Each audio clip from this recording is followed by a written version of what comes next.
Assalamu alaikum. Welcome back to my channel. This is Bangladeshi blogger Zubayda's family. আশা করি সবাই ভালো আছেন। আমি আল্লাহর রহমতে ভালো আছি। জুবাইদাস ফ্যামিলির পক্ষ থেকে সবাইকে জানাই স্বাগতম। আমি আরেকটা নতুন ভিডিও নিয়ে হাজির হয়ে গেলাম আপনাদের সামনে। আশা করি ভিডিও শেষ পর্যন্ত আমার সাথে থাকবেন। যদি ভিডিওটা ভালো লাগে তাহলে একটি লাইক দিতে ভুলবেন না এবং সাবস্ক্রাইব করে পাশে থাকবেন। আমি ভিডিওটা স্টার্ট করে দিলাম সকালে নামাজ পড়ায়। আমি নামাজ পড়া শেষ করে চাও রান্না করব আমার শাশুড় আব্বার জন্য। উনি নামাজ পড়ে চাও খাবেন, তাই তোরা চাও রান্না করার সময় ভাবতেছি একটু বেশি করে রান্না করা যাক আমার মেয়েদের জন্য শুদ্ধ, কারণ ওরা 6টা বাজে মাদ্রাসায় চলে যাবে। তাই আজকে ভাবছি ওদেরকেও চাও খাইয়ে মাদ্রাসায় দিব। তো মুরগির চুল ছিল, তো ওরা মুরগির চুল দিয়ে চাও খাইতে পছন্দ করে, তাই ওদের জন্য শুদ্ধ একটু রান্না করলাম। আমি এখন চলে যাব রান্না করার জন্য। আমি মাংস ধুচ্ছি, এগুলো হচ্ছে মহিষের মাংস। আমি সবগুলো এক এক করে দিয়ে নিব এখন যা রান্না করব, কারণ আমি এরকমই করি যে কাটাকুটা করার সব একসাথে কেটে নিই এক বসাতে, তারপর দোয়া ফালাগুলো একসাথে করে নিই, তখন রান্নাটা তাড়াতাড়ি হয়ে যায়। রান্না করার জন্য নিয়েছি মহিষের মাংস, মাছ, কচু শাক, ডাল, তারপর সবজি, সবগুলো রান্না করব।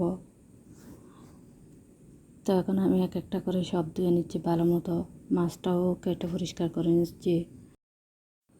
মাছটাও আগে পরিষ্কার করে রাখছিলাম, এখন একটু শুধু পিস করে এটা লবণ আর হলুদ দিয়ে ভালো মতো দিয়ে রান্না করে নেব। তা আমি আর রান্নার ভিডিওটা শ্যুট করি নাই, কারণ রান্নার ভিডিও শ্যুট করতে গেলেও অনেক সময় লেগে যাবে। আমি এদিক দিয়ে আজকে ভাবছি একটু রুমের ফ্যানগুলো পরিষ্কার করব, কারণ এগুলোতে না অনেক ময়লা হয়েছে। পরিষ্কার করা গেছে যে 1 মাস মতো হয়ে গেছে, তাই রুমের ফ্যানগুলো পরিষ্কার করব। এই জন্য রান্নার ভিডিও শ্যুট করে নিই। রান্নার ভিডিও করতে গেলে অনেক টাইম লেগে যাবে, তাই আমি ধোয়া দায়ের কাজগুলো করে তাড়াতাড়ি ফ্যানটা পরিষ্কার করে নিতে যাব। কিন্তু আমি করব না, আমাকে আমার হাজব্যান্ড পরিষ্কার করে দিবে, কারণ ওনার পাশে দাঁড়াই থাকতে হবে। ওটা লাগবে, এটা তো আমাকে এনে দিতে হবে, না হয় একাই করতে পারে না। আমরা না মেয়েরা সব কিছু পারি, কিন্তু ছেলেরা এটা পারে না। আমাদের তো সারাদিন সব কাজ, রান্না বান্না, ঘর ঝাড় দেওয়া, ক্লিনিং করা হতে কোনো কিছু বাদ রাখে না, আমাদের সব কাজই করতে হয়। কিন্তু ছেলেরা এগুলো পারে না, একটু করলে এটাই সবসময় বলতে থাকে, কারণ ছেলেরা তো এরকম। একটু হেল্প করলে হইলো, সারাদিন এটাই বলবে, এটা করে দিছি, এটা করে দিছি। কিন্তু আমরা কাউকে বলতে পারি না, আমরা তো মেয়েরা কাজের জন্য হয়েছি, এই জন্য আমরা কাউকে বলতে পারি না। আর বিশেষ করে ঘরের বউদের তো কোনো কিছুই বলা যায় না, কারণ ঘরের বউরা হচ্ছে মেশিন তো সবসময় চলতে থাকবে। সবার শরীর খারাপ হতে পারবে, কিন্তু বউদের শরীর তার খারাপ হওয়া যাবে না। আমি রান্নাবান্নার কাজ শেষ করতে করতে উনি বাজারে গেছিলো, বাজার থেকে চলে আসছে। তো বাজার থেকে কী আনছে দেখা যাক এখন। বাজার থেকে আনছে পেঁয়াজ, আদা রসুন, তারপর কলা আনছে, দেশি মুরগির ডিম আনছে, আর সবজি আনছে কাঁকরোল, বরবটি, শসা, টমেটো, ধনিয়া পাতা। আর মাছ মাংসের মধ্যে আনছে বড় মাছটা কাটি আনছে।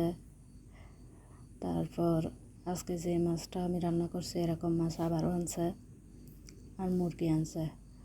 তো এগুলো একটু আমি কাটি রাখবো। আমি যখন যেটা আনি এরকমই ঢুকাই রাখি, একটু করে রক্তের পানিগুলো দিয়ে ঢুকাই রাখি। আজকে এগুলো একটু কাটি ঢুকাই রাখবো, কারণ ফ্রিজের মধ্যে জায়গা কম। যখন জিনিস রাখা যায় তখন এটা বেশি হিজিবিজি হয়ে যায়, তো এই জন্য একটু কাটি রাখবো। আমি সবগুলো কেটে পরিষ্কার করে আর মাছগুলো ধুয়ে নিয়েছি ভালো মতো। তো এগুলো সবগুলো সেটিং করে ফ্রিজে রেখে দিব, তারপর আমি প্যানটা পরিষ্কার করতে চলে যাব। আমি না বড় মাছটাকে 2 ফুটলা করে রাখছি, আর মাথাটা আলাদা করে রাখছি তরকারি রান্না করার জন্য। তারপর মুরগিটাকেও 2 ফুটলা করে রাখছি। মুরগিটা অনেক বড় ছিল, 2.5 কেজি মতো। এই জন্য তুই পোটলা করে রাখছে। আর বুকের মাংসগুলো আলাদা করে রাখছে, কারণ বুকের মাংসগুলো দিয়ে অনেক ধরনের নাস্তা বানানো যায়। চাইলে চিকেন করতেও পারি, চিকেন করার জন্য এটা সুবিধা অনেক। তো এখানে হাড়গুলো আলাদা করে রাখবো, এগুলো দিয়েও অন্য সময় তরকারি রান্না করব। তো আমি এভাবে করে রাখি, আপনারা কীভাবে রাখেন কমেন্ট করে জানাবেন। ফ্রিজে আমি এভাবে মাছ মাংস পোটলা করে রাখি, কারণ বক্সও করে রাখি না। ফ্রিজটা অনেক ছোটো, বক্স রাখতে গেলে এত বেশি জিনিস রাখতে পারবো না, তাই আমি এভাবে করে রাখি। তা আমার এখন সব পোটলা করা শেষ, এগুলো ফ্রিজে রেখে দিব সেটিং করে। ফাইনালি আমরা দুইজনে মিলে চলে আসলাম ফ্যান পরিষ্কার করার জন্য।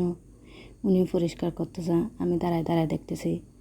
আমার না ফ্যান পরিষ্কার করতে কষ্ট হয়, আমি ফ্যান পরিষ্কার করতে পারি না।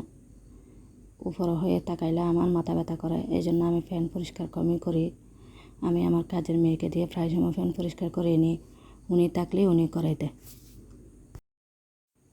তো এখন তো উনি আছে, তাই এই জন্য উনি করে ফেলতেছেন।